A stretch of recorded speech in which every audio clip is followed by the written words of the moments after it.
Welcome. Thank you for joining us today for this special virtual electrical and computer engineering lunch and learn. My name is Megan Orr, and I am the event director for the College of Science and Engineering. Before we get started, I will share a few housekeeping items with you. There we go. If you prefer to listen to today's webinar by phone, you can call using the instructions on the screen, and for accessibility purposes, I will read those numbers to you right now. The phone number that you would want to call to listen is 253-215-8782, and when prompted, you should enter the webinar ID, which is 943-0059-8469. And we welcome you to submit your questions along the way for either Professor Victora or Professor Stadler. Each of them will field those questions from the Q&A at the end of their presentations. And again, all questions need to go through the Q&A feature, which is located at the bottom of your screen. You're welcome to continue to chat with each other. Also, please use the chat if you have any technical questions. My colleague Joelle will answer those for you and try to assist. But if your question ends up in the chat, we might not see it, so please do enter that in the Q&A. And we are also recording today's webinar, and we will send that to you via email after this event. And now, without further ado, I would like to introduce our first presenter, our head and professor, Randall Victora. Randy has served as head of the Department of Electrical and Computer Engineering since 2015. He received BS degrees from MIT in 1980 and a PhD from UC Berkeley in 1985. He then joined Kodak Research Laboratories, where he worked until joining the University of Minnesota in 1998. Victoria's research interest is theory and simulation of magnetic materials, primarily directed towards spin-torque RAM, a potential replacement for DRAM, microwave interactions with magnetic materials, and magnetic recording hard disk drives. He is best known for his work on recording media, for which he has received several awards, including the Achievement Award of the Institute of Electrical and Electronics Engineers Magnetic Society. He has served as president of the IEEE Magnetic Society and as general chair of the 50th Conference on Magnetism and Magnetic Materials. Professor Victora is a fellow of the American Physical Society and of the IEEE. Professor Victora, I am going to mute myself and let you take it from here. Thank you very much. I will share my screen now. And I hope you can all see it. Okay, well, welcome to our Lunch and Learn. It's good to see that there are so many of you here. My recollection is actually a better attendance than when we have it in person, so it's a very good thing. Randy, so, I'm sorry to interject, but we actually can't see your screen yet, so oh, you want to take one moment to give that a shot? So it's showing up on mine as correctly. I wonder if you unshared your screen first. Did you?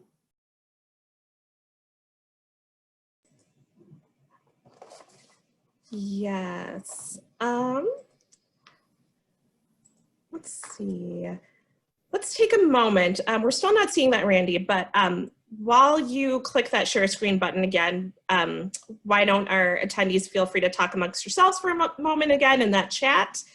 And if you didn't have the opportunity to share where you're logging in from, that would be great. Okay. So I'm going to click share screen again. And again, I'm seeing, does it work this time? There, yes, we see it. Wonderful. I always thought electronics was deterministic, but I guess not. Okay. And now let me enlarge it a little here.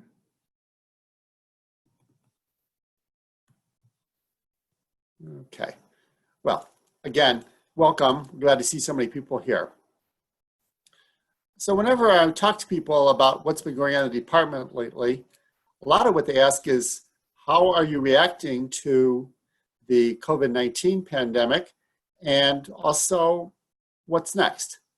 And so that's actually going to be the first thing I'm going to talk about. As you undoubtedly read about in the newspapers and such, we closed down in about the middle of March, and we immediately had to move everything online. And so that included the big lectures, where the evidence is starting to show that actually the students like the big lectures done remotely, and as well as the labs, which probably is not as much a success. Because of course in the labs, they want to have the personal experience. Nonetheless, we did successfully complete the term. Another problem was in the research area. Of course, about half of the people in the department actually do their research computationally or theoretically, and they could really do that work almost as well from home as they could do it from work. It's from the actual building, so that was fine. However, another half of them, including Professor Stadler, who you'll be hearing from today, well, she does experimental work, and that meant that their laboratories were closed. They couldn't get in the building. Fortunately, the University of Minnesota responded fairly quickly to this and brought in a sunrise process beginning in early June. And by the end of the month of June, we had almost all of our experimental graduate students and staff, as well as some of the professors, back in the building in a very controlled way, such as, for example, they're only allowed to have one person in a room unless it's a very large room. But it's been pretty successful, and a lot of our experimental effort, probably all of it, is back in force. Now, of course, the big question is what happens in the fall. And for that, I actually have a slide prepared. And I'm going to talk, first of all, about the teaching when we move into this fall semester. And I should mention here, of course, that this is changing continuously as the administration responds to what is going on at other universities, as well as what might go on here. But our plans at the moment are to teach the courses in an assortment of modes. This is pretty much what President Gable has prescribed. So our large classes are automatically taught online by Zoom. There's a couple of reasons for this. First of all, as I mentioned from the spring, students seem to like it okay. And second of all, and find it effective. After all, if you're sitting in a big lecture hall, maybe listening to it on Zoom is really no different or even better. And the other thing is, because they're doing social distancing and they're basically expanding everything by about a factor of 4 or 5, a big class, if you have 100 people in a class, you need a room for 500 people to put it in, and there's just not enough room for that. So that's why the large classes is defined as 30 or more students. Well, those are all going to be online. Most of our labs are currently planned to be taught in person. And this is because, again, the students thought that they learned more in person, and there was room for us to be able to do it. Fortunately, most of our labs were already socially distanced inside because there's lots of equipment filling up lots of space. So that's our attempt here to try to teach those labs in person. And then for the smaller classes, well, some of them are both in person and remote. Others will only be remote. We're particularly fortunate in the ECE department to have most of our classes carried on Unite. Unite is the way we broadcast classes to industry in normal years. And so you have a cameraman and multiple cameras in a room, as well as multiple microphones, and they record everything. And so that way you can successfully teach both in person and have a good remote presence. That's the plans for teaching. Well, as I mentioned before, in the research area, graduate students and other staff who perform experiments, they already regained access to their laboratories several months ago. Again, unless you have a very large lab, of which you have only a few in this building, only one worker is allowed in the room at a time, and they're supposed to be keeping schedules that allows them to coordinate so that you only have one person in a room at a time. So far, I believe that's working pretty well. Our computational people continue to work remotely. And I'd like to mention that the centralized facilities, such as the Minnesota Nano Center and the CareFac, softwares where you can characterize materials and such are also open. They open concurrently with the department. So we think we have this under reasonable control. The last few minutes, I'd just like to mention a couple of projects that are going on in the department that you may find interesting. One project that has gotten some attention lately is an effort to improve clean energy. As you can see in the picture, there's some solar cells, and no, we are not making solar cells these days. That's pretty much of a commodity business. But we are working on trying to make better converters. So one of the problems with solar cells is they might produce the electricity at a particular voltage with no particular phase attached to it. And you actually want, for integration of the power grid, something much different. And so you have to do conversion. And because solar energy has become much more of a commodity, a lot of it is about price. So Ned and his students came up with an integrated magnetics converter that we believe offers a lower system cost. If you want to read more about this, you can check out, at first glance, you can look at our website, which explains some of the details behind it. And also you can find the papers or references to the papers there that'll let you know more detail if you're really into this subject. This being the time of COVID-19, we of course have some work going in this area. I'm going to talk a little briefly about a diagnostic device that is originated by Professor Wang and his collaborators, including some people in the veterinary school. And what you see in this picture are two different things. On the left-hand side, you have the actual place where the saliva or blood or whatever you're going to use goes in. And then you have a cell phone to do the communication. So this is to try to make this cheaper. If you think about any of these diagnostic devices, including the ones for cancer, et cetera, everything is about sensitivity. And so one way to make things more sensitive is to have, one approach to making it more sensitive is to basically imagine that, for example, the little virus cells, the little pieces of virus can be chemically attached to a magnetic nanoparticle, which can then be detected very sensitively using the device that's shown in green here. That is actually based on a giant magnetoresistive sensor. And then it feeds the information to the cell phone. The idea here is that you might have something that can give you rapid results, but also be so inexpensive because most people already own cell phones that you can rapidly make use of them without a whole lot of cost. Okay. With this, I am probably finished with my part of the talk, which is meant to be quite short. And I take any questions you might have.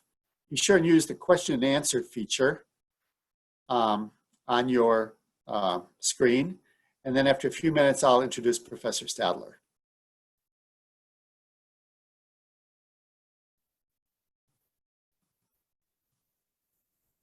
Okay, got, oops.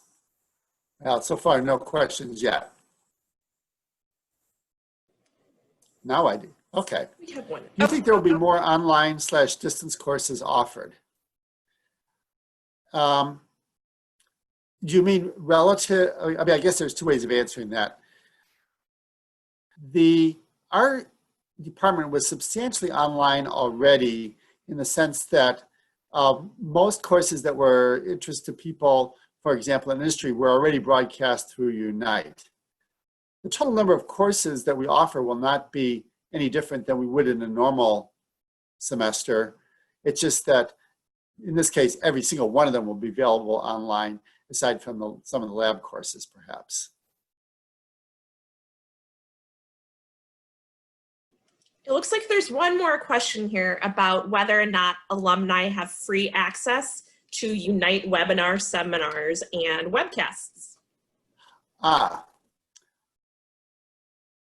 Yeah, so that is really more of a Unite question than mine. I'm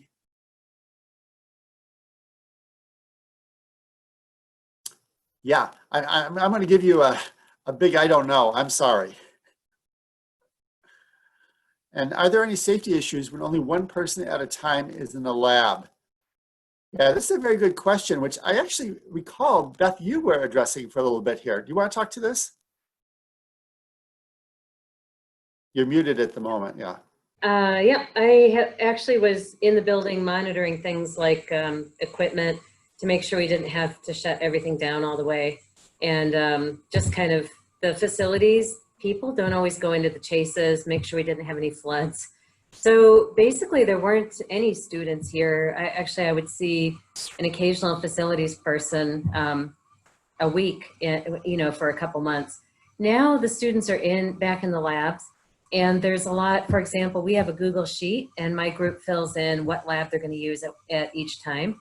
Every person who was approved to return on Sunrise was given 2 masks by the university that are reusable, so you take them home and wash them if you don't have your own. I think most people have found their own, and people seem to have found ones that are comfortable, and so they're buying those. But the university supplies 2 masks to everyone who's approved to come in, and would supply more if they were asked for, I believe. Also, every room that has had permission for a Sunrise person to come back has special cleaning agents. And so the idea is you would clean up your area if you know someone is coming in right behind you. And everyone has been using those regularly, to my knowledge. You have to have a card, a U card, to get into the building. Everyone has the keys to get into their space. So as of now, I think it's a very safe work environment for graduate students who are back. I don't know if many undergrad researchers will be coming into labs because, we do need to keep distanced and make sure that we can get through this part of it. But so far, I believe everything is pretty safe. Yeah, I think to more directly answer the question, for a lot of labs, it's as safe as it ever was because a lot of labs only had 1 person in them to begin with anyway. That's not a great answer, but I think that's pretty much the situation. There's a couple other questions here, which is, how has undergraduate enrollment changed, if any? And here the answer is that at the moment, it's looking pretty good within the ECE, well, actually within the whole College of Science and Engineering. The latest numbers I saw is we were actually up 1% relative to last year. We do expect we're going to lose a few students as time gets closer and people evaluate whether or not they want to be taking so many courses remotely or not. But so far within the college, I don't think it's much of a problem. Within the university as a whole, I'm not as sure. Actually, could I put in one piece of information there as well? Our freshman introductory class, 1301, which is a kind of Internet of Things class, had not a lot of enrollment for a while. I think as freshmen we're deciding what to do. And now with it being online with some in-person labs, we have a record number taking that. So it's a good recruiting class for ECE. Yes, yeah, I noticed that too. I was very happy about that. And then the other next question is, at what stage of the coronavirus infection, early to late, is the device capable of detecting the virus? And my answer to that is that the claim is that it's able to detect some cancer. So basically the same device is also being used for detecting cancer cells. And I think that cancer cells are much rarer in the bloodstream than COVID-19 is in saliva or other materials. And so it's probably that the answer is it's very, very sensitive on COVID-19 scales.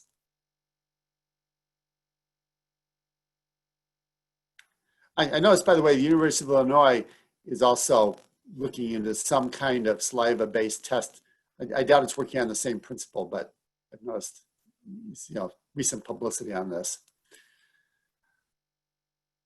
Okay, I think that's it. Now let me introduce Professor Stadler, who is your main attraction today. So Professor Stadler has served as Associate Head of the Department of Electrical and Computer Engineering since 2018. She received a bachelor's degree from Case Western University in 1980 and a PhD from Massachusetts Institute of Technology in 1994. She was then a National Research Council postdoctoral fellow at the Air Force Research Laboratory at Hanscom Air Force Base until joining the University of Minnesota. Her research is in magneto-optical materials and devices and in magnetic nanowires, the topic of today's talk. In optics, she's working to commercialize a new silicon integrated garnet for optical isolators. She has taught at the IEEE Magnetic Society Summer School in both Chennai, India and Assisi, Italy. And she's also hosted the school here at the University of Minnesota in 2015. This, by the way, attracts roughly 100 graduate students from around the world, wherever the school is held. She's also served as a distinguished lecturer for the IEEE Magnetic Society, which is considered to be a substantial honor, and will be a general co-chair of the Intermag conference in 2023 in Sendai, Japan, which is expecting to have something like 1,500 attendees. Professor Stadler was the general co-chair of the MRS meeting in 2004, and she is a fellow of the MRS as well, where MRS is Materials Research Society. Professor Stadler? The classic issue, I want to make sure that I unmute, and now I will share the screen, which will mean others need to stop sharing. But Randy, if you want, okay. I just got out of it. Okay, let's try this one. I see two different ones on. Good, all right. Yeah, so thanks for attending the talk. I see a question about agglomeration, and I'm not sure if that was for Jianping Wang's device or the wires we'll be talking about here, but let me just address these since I'm not sure of the answer for Jianping's, although I know we all do a lot of work to make sure that our particles don't agglomerate. That was one of the big issues when this field got started. So that aside, the topic of today, I was asked to speak on nanohealth using magnetism. And it's because we have these magnetic nanowires that cells seem to like. They often taste them, they end up inside the cell. When cells divide, the daughter cells both end up having nanowires. And so I'm going to show you how the cell population will distribute our nanowires. So the question for agglomeration comes into this because if the particles all settled on the cells together, and then you just have one big particle the cell tried to eat, well, the cell would literally die trying. But instead, we have particles that the cells disperse for us, which is pretty interesting. So the backdrop of this picture actually is the actual microscopy of the cells with the nucleus stained blue. And so I'll get into that as this talk gets going. So I was sort of in a fun mood, I guess, when I put together the abstract and I introduced this topic. See if I can get slides to forward there. I sort of put the nanowires down as scrappy fighters, and I'll tell you why in a minute. So first off, we have in this corner cancer cells weighing in as the representation of your health. This could really be any cell. It could be a coronavirus. As Jianping Wang's technology is further developed, and he's able to take, as Randy mentioned, technologies that were meant to detect cancer cells and detect really any biomaterial, especially cells. But I'm going to use the cancer cell to weigh in on behalf of all illnesses. And then our champion is going to be, let's hope that, I'm gonna try and make sure I know which thing to click on here. Yep, Minnesota's magnetic nanobots. So you might have a hard time seeing him. He's kind of small. And that's why I say he's a scrappy fighter. Kind of reminds me of, you know, some long, lean fighter stepping into the ring against some big heavy hitter. But it turns out, if you want to picture this, picture a 1-inch piece of hair or maybe a 4-inch piece of hair and shrink it 1,000,000 times. That's the size of these nanowires. And if you zoom in on them, you can see that they represent, if we want them to, they represent barcodes. So we can grow different materials along the length of the nanowires, or maybe we'll make them all one, depending on the design that we need these nanowires to have. So let's see how it's going to do in the fight, which is actually to label, detect, and kill cancer. So we have a little side benefit here, or a sideshow, if you will, that it turns out these wires, as we're in the middle of determining, can we label, detect, and kill cancer, we found out that our nanowires may also be able to save organs. So this seems like a very different field, but I think towards the end of the talk, as I describe how we reach this, this application, I hope you find it interesting, and our nanowire has a lot more to him than initially appears. All right, so cancer, what is the first step in fighting cancer, especially if we want to personalize the medicine? Well, what we'd like to do is find its molecular calling card. And this could be by finding it in the body. Perhaps we have a blood or tissue biopsy. Blood biopsies are, a lot safer and less invasive. Those of us that donate to the Red Cross are kind of used to having a blood biopsy regularly. So it's something that is a lot less invasive than having a piece of tissue taken out of your body.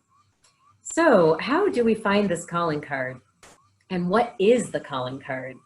Well, the calling card is this thing called an exosome. So let me explain to you where it comes from. If I have any cell, and I've got the blue nucleus like we had in that image on the first slide, just because nuclei are often stained blue. Actually, maybe what I'll do is put a pointer here. Can you see that? Okay. Yeah? Okay. So this is the nucleus. Now, it turns out that a lot of cells like to sample their environment. So they figure out where they are and they determine whether they're happy there, what's around, and communicate with each other even by sampling, literally sort of taking a little nibble of their environment. So this is done by the membrane enclosing around a bit of environment. And then when this, this process is complete, this membrane closes off on itself, and you end up with basically a bubble of the environment that's inside the cell. And then while this vesicle now, we'll call the bubble, is traveling through the cell processes the little bit that it's seeing of the environment. And it also tends to have this bubble in the environment, curiously enough, actually tastes of the cell. So you end up with bubbles of the cell that are inside this bubble, which is actually the outside of the cell. So it's almost like a bullseye effect. And these little bubbles inside the bigger bubble, these are called exosomes. So this vesicle is called an endosome. The cell processes its information, it exchanges information, makes these exosomes by enclosing around little bits of the inside of the cell. And when this main vesicle hits the wall again, it spits out the exosomes into the environment. And so these little exosomes contain information about the cell. RNA, some molecules, little things that kind of, when you find these exosomes, you can tell what cell that exosome came from. There's a lot of studies that Jaime Modiano and some of his collaborators have been doing. He's in veterinary medicine. I'll talk more about him soon. They feel as though these exosomes travel through the body, which is what I'm showing here. Let's say there's a tumor somewhere in your body, and these exosomes travel through the bloodstream, and they tend to settle in an environment like the lungs, and that environment becomes friendly to a tumor cell. So we used to think a circulating tumor cell was one of the first things you could find to predict or diagnose cancer. Now we are feeling as though these exosomes are actually preparing an environment for the circulating tumor cell to metastasize. And so if we can find the exosomes, it's an even earlier indication. So let's see if we can collect those exosomes, and that's where the nanobots come in, or nanowires, depending. Some people, I think, picture like asbestos or something when they hear nanowires, but these are a lot smaller and functionalized to be friendly to the environment, which I'll show you some data of that later. So we sometimes call them nanobots to explain them well. So what we're going to do is engineer these nanobots to label the cancer. And that usually means you put some kind of functionalization on it. In our case, we'll use a peptide that's called RGD. Sometimes we'll use antibodies. And there are just pretty easy chemical ways to coat the surfaces of nanoparticles with these polymers that become specific labels for what you're looking for. And that's part of the answer to that previous question about agglomeration. These coatings on the particles keep them from agglomerating because they don't see each other's dipole fields. Right, next we're going to magnetically collect the exosomes. This might be, as I'll show you later, by putting the wires in cells and letting the exosomes generate from the cells, and we can collect them magnetically because they're attached to the nanowires. Or we might be dealing soon with the blood biopsy from a collaborator that I met down at the Mayo Clinic during an exosome workshop. We could label the nanowires like this and put them in the blood where there are a lot of exosomes from all kinds of cells. Now, cancer tends to eject 10 times as many exosomes as other cells, but still there's a lot of other cells in the body. So you still have to pick out those few that are from cancer And that's what he would like us to help him do as soon as we're able to collaborate a little more easily, which was put on hold because of COVID. So then, what if we then collect these exosomes and we alter them for personalized medicine? Because the outside of the exosome is recognized as something coming from the body and actually coming from the tumor. It goes ahead and settles in the lung or wherever the tumor is about to metastasize.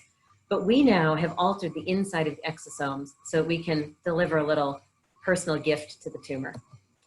I'll say more on that later. And now we'd also like to use magnetic identification to determine if the exosomes we find later or find metastasized somewhere, are they from the cancer? So are they the wire we labeled cancer exosomes with? And for that, we're going to use something like RFID. So this is where Rhonda Franklin comes in as my collaborator. She's in our department, electrical and computer engineering, and she works on high frequency circuits and materials. So if you picture the normal radio frequency identification is your RFID tag, you know, these are everywhere. So I maybe don't have to talk a lot about these. You can picture them, you know, sometimes when you set off the alarm when you're leaving a store, lots of different places we see these. But we're actually going to use something we're calling fMR ID, ferromagnetic resonance ID.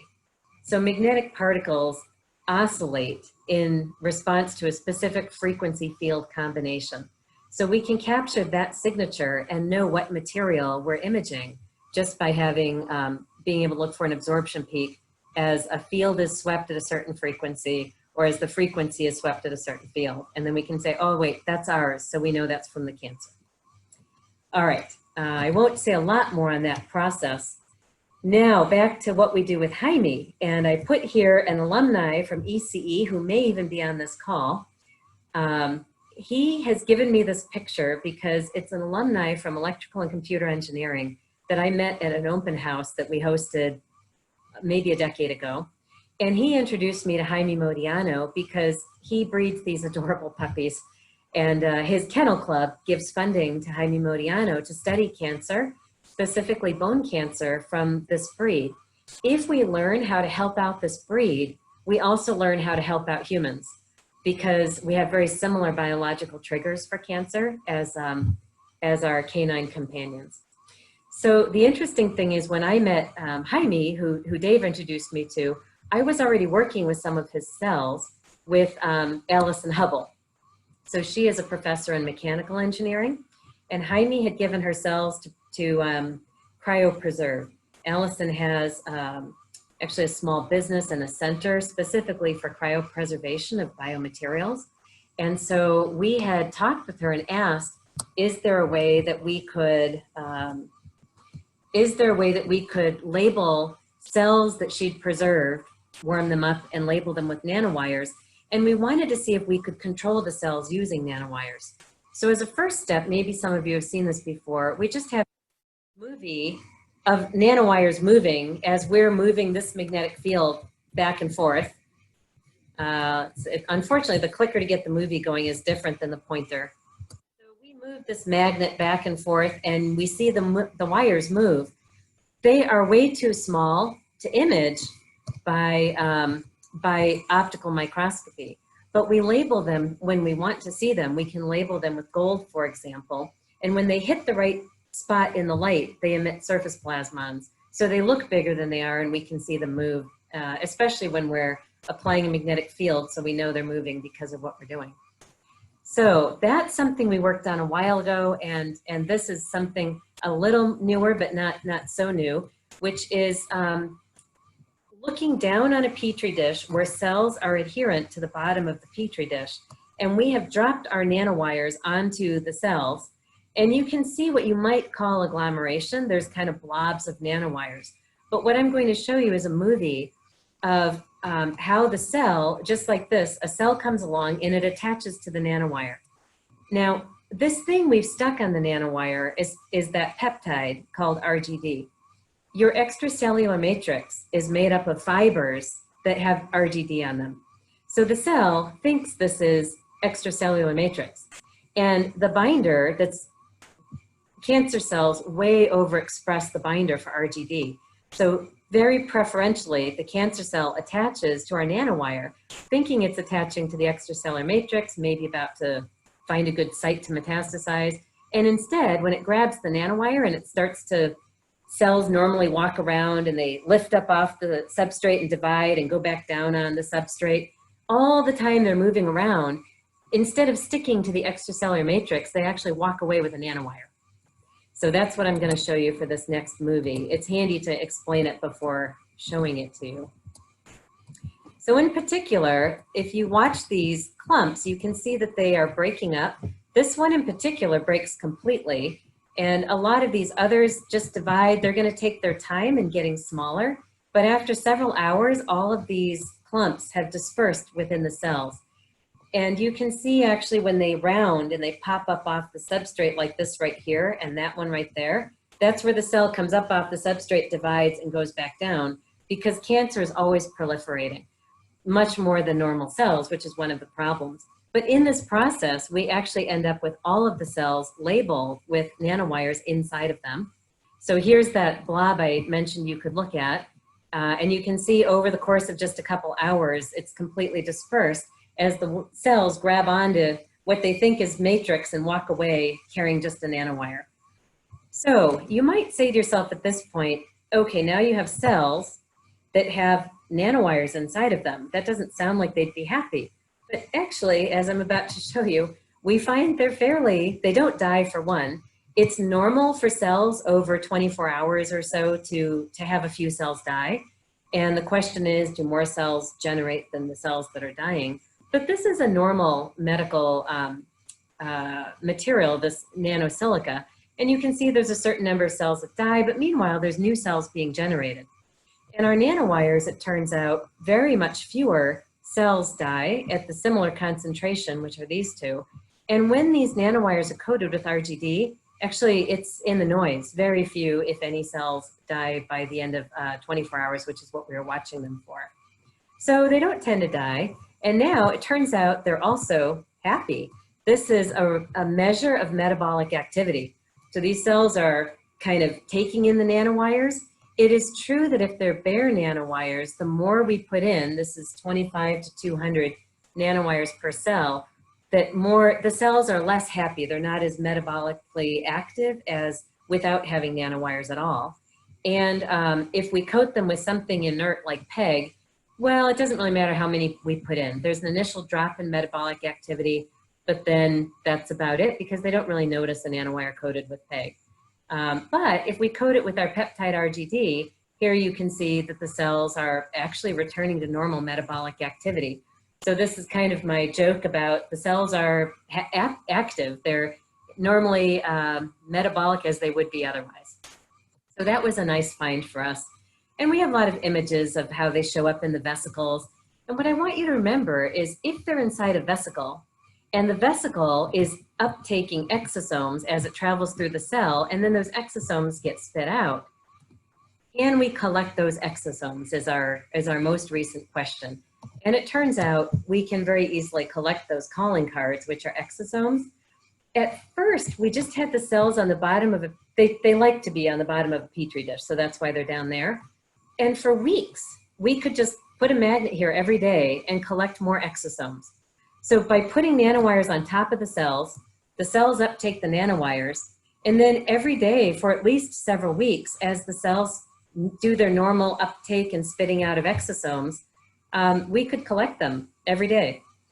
So it turns out, we noticed at first we thought maybe the cells break up the nanowires and these nanowires end up inside the exosomes. And there's a variety of reasons why that's less likely to happen than what we have several pictures of now, which is exosomes collected on the nanowires. So they just stick to the nanowires, and the nanowires, when they are ejected by the cell, have a lot of exosomes hanging on them.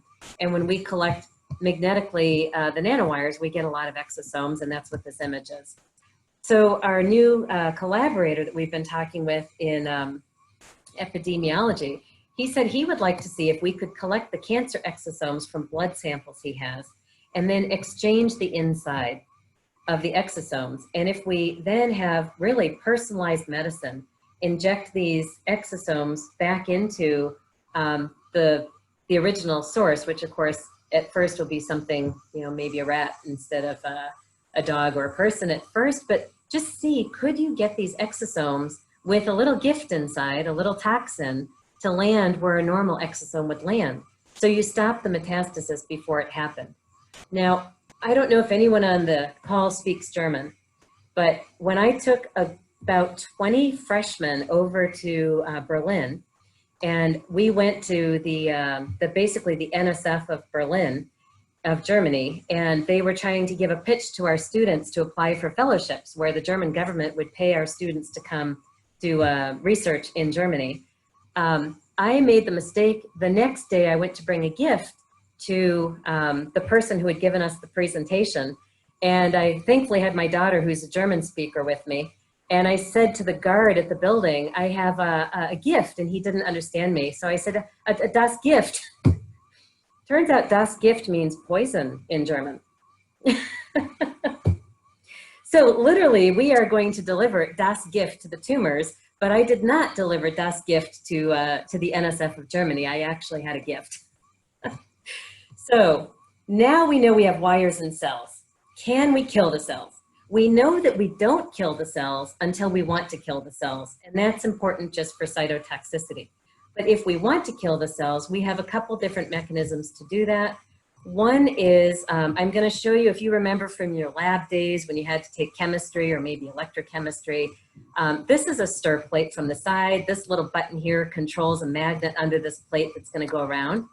And these are 3 cuvettes. The 2 outer ones have nanowires in them, and the center one doesn't. And what you notice is, if we have a laser, it's actually off here and it's firing its light through these cuvettes. That laser light is going to get scattered where there's nanowires. So this cuvette and that cuvette, you can see the scattering because there's nanowires inside them. The center cuvette doesn't have nanowires in it. We just have it there as a control. And so what I'll do is play this movie where we rotate the nanowires just to show we can do it. If I can get my pointer off and my, oh, maybe it's going to go.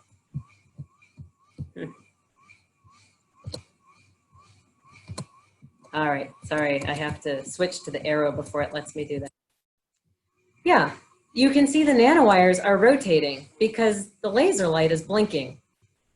So without putting too much time into that, that's one way. We can literally scramble them from the inside or mess up the matrix that the tumor is starting to settle in.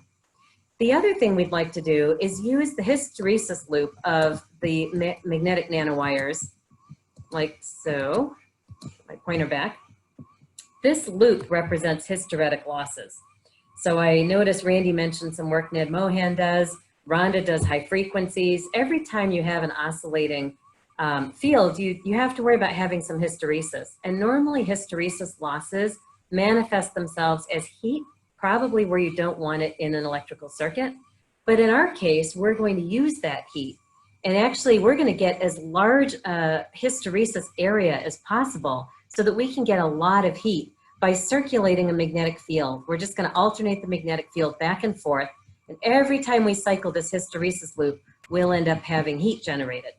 And if you take the product of this Y versus X moment versus applied field, then you will, then you actually get energy per volume or energy per weight. Now, if we want to look at the spions that are used, so that's the best area we found. You'll notice actually that it's vertically very high. It's got a high MS compared to other materials, and we can tailor the width. And that's important for a reason that I'll bring up in the future. But right now, I just want to show you what they're using a lot because it's off and on FDA approved. They have spions or super paramagnetic iron oxide nanoparticles. And their hysteresis loop is a lot smaller because the MS is smaller, and it's also sheared generally. And that means the more field you apply, the more heat you get. And we would like to see if we could apply a non-uniform field but get uniform heating. And I'll explain that in just a minute here. Okay, so this was our idea for killing tumors. And then we talked to John Bischoff, who has systems where he could heat our wires for us, AC magnetic fields, and he did a lot of work killing cancer with heat. And he said one day at the campus club, you know, there's a lot of other applications for nano warming besides killing cancer. And your nanowires heat very fast. And we have another application that I want to talk to you about. And that's where I'm going to mention a new center that we just got. John Bischoff is leading with Mass General for an ERC, which is the largest center that NSF gives to schools. There are very few of them across the country. And literally like a month ago, John Bischoff just got the good news and passed it on that ATP Bio, which is the name of his center, is funded. And the goal of that center is to save the organs. So Rhonda Franklin in our department is one of the big leads on it. It's a really big deal with, as I mentioned, Mass General, UC Riverside, and a lot of collaborators. And we're really excited to work on this problem.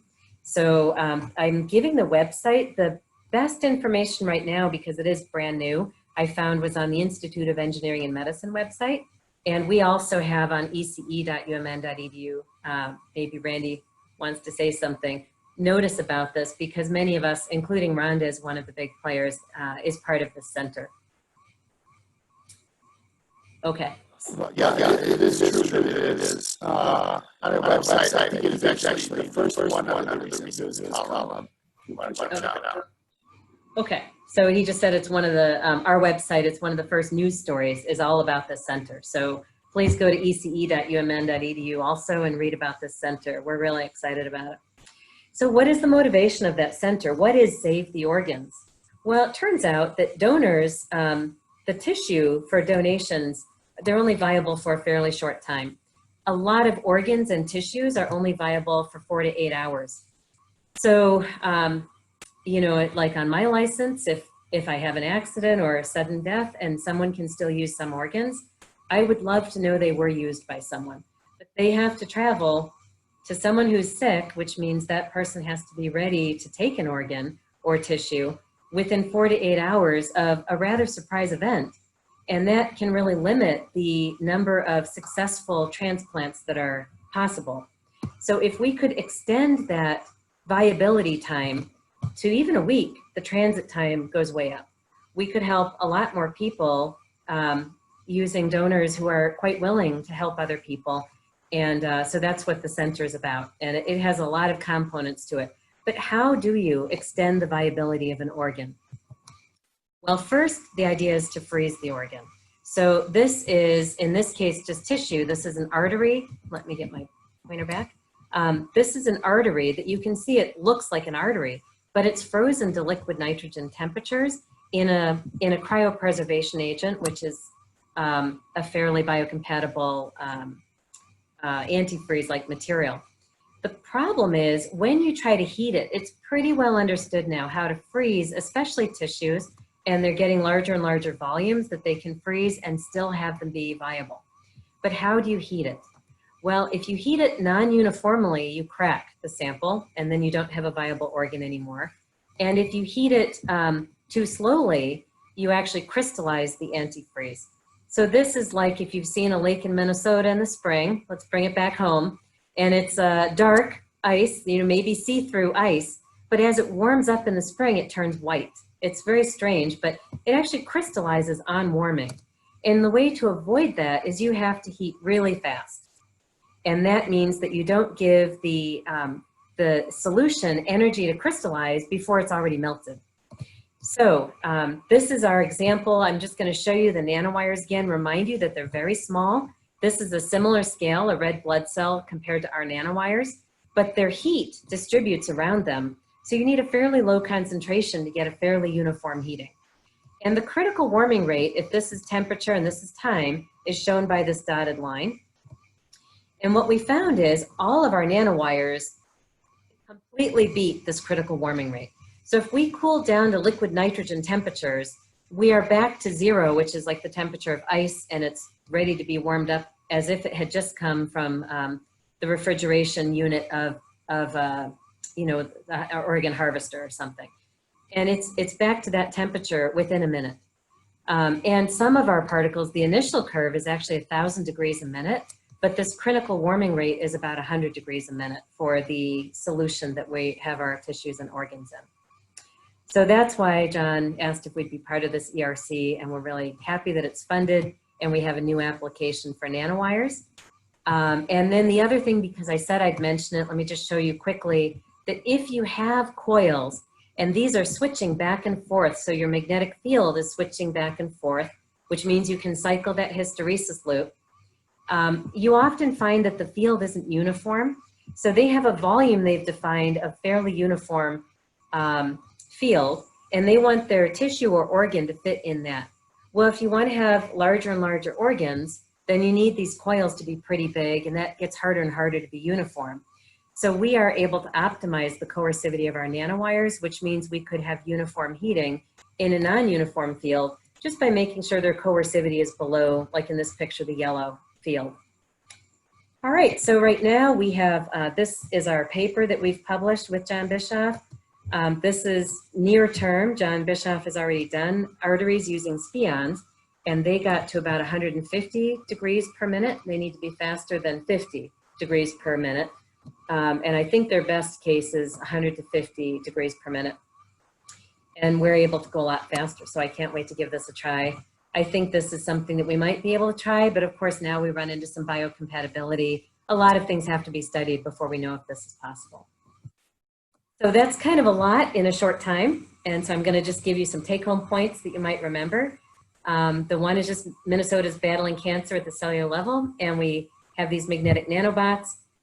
We are collecting their calling cards magnetically. We're IDing the cancer using those nanobots with a new fMRID.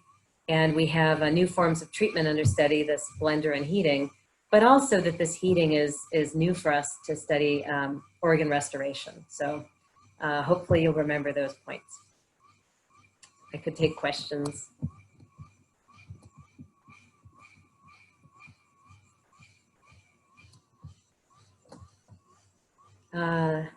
We are not at critical trials yet. No, we're, well, some of the barriers are actually, the question is if any of these magnetic methods of killing tumors made it to clinical trials, and if not, what are the biggest barriers? There are nanoparticles being used in tumor therapy now. I know gold nanoparticles with plasmonics, for example, then you need the light to get into those particles. Magnetic particles are being used for separation clinically as well as for research. But as I said, there is some FDA approval that kind of comes and goes. So FDA is a big part of it, and also just finding collaborators, finding the right niche, that this is something, you know, that rises to the priority for everyone involved, the medical people and the physicists, so, and the electrical engineers. But like I said, I mentioned I should have had a list with all the collaborators that are interested in this research. So hopefully we get to clinical trials, especially as part of this ERC. That's definitely on the table for that. Concerns for heating tissue too quickly.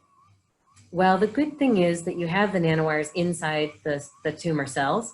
So that means you deliver the heat specifically to the tumor. You can monitor that heat and stop the magnetic field. It's you know, you just turn off the power source and you don't have any more heat. So I think that is not so much a problem. And then as far as the organ restoration, fast is better, as long as you stop at 0. There are some people who work on nanoparticles that are made out of materials that have their Curie temperature at the place where they want to limit the temperature rise. And that way the samples aren't magnetic anymore after they get to the temperature of interest. So that is another approach. Yeah.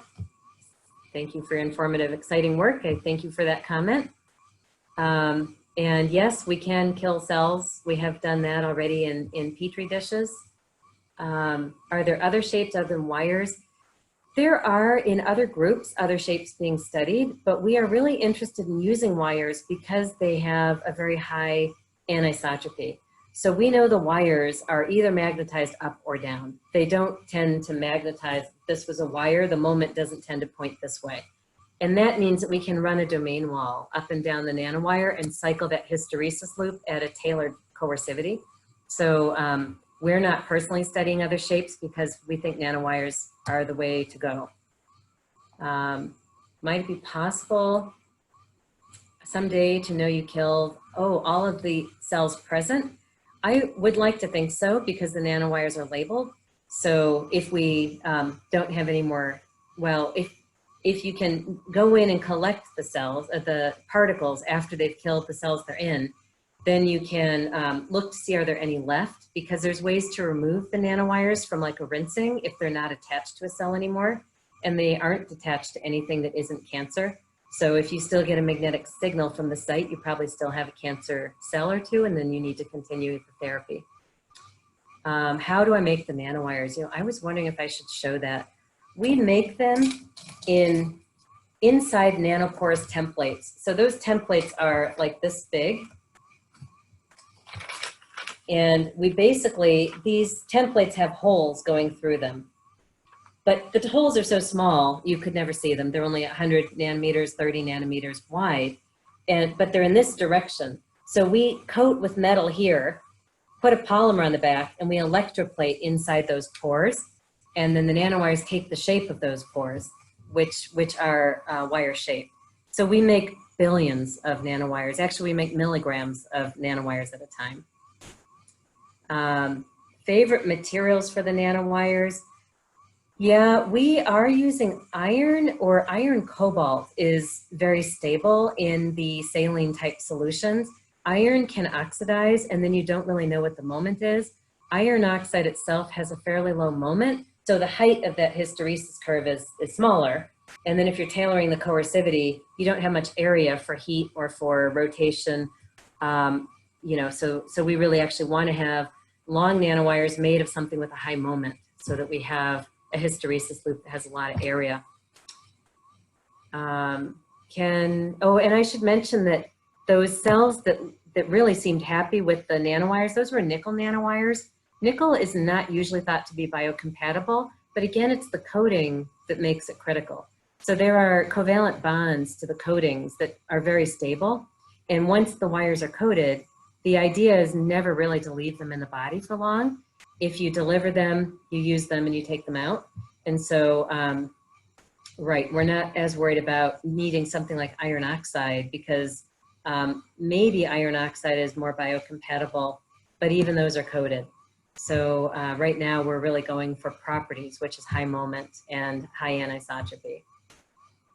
Will the nanowires degrade with time? Could be. We have not seen that yet. In the long run, you'd want to study, do they end up in the kidneys or something, which can happen to nanowires, or in the liver, but or it can happen to any nanoparticle.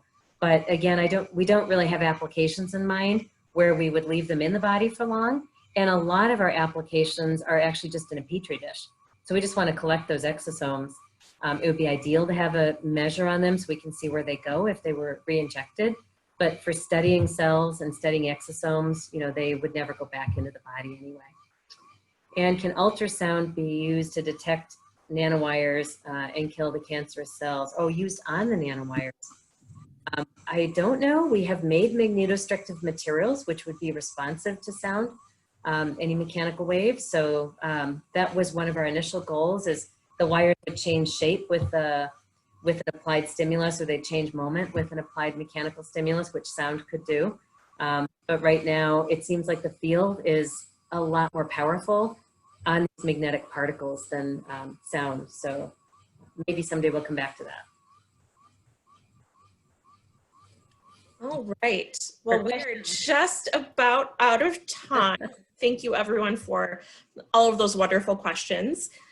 And thank you to Professor Victora and Professor Stadler for updating and sharing us on many things going on in the department. A lot of wonderful research. I wanted to let you know about a couple of additional upcoming opportunities this fall. We'll have numerous webinars. These are just a couple of those that are coming up.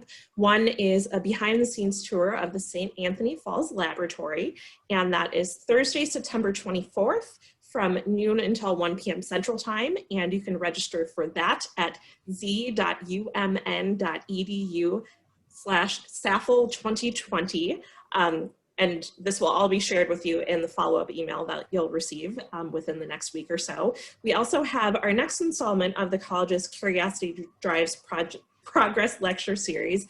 It is focused on research that is taking place in the college related to impacting communities. And the professors presenting in that one are Saif Benjafar, Lucy Fortson, and Alad Tadmore.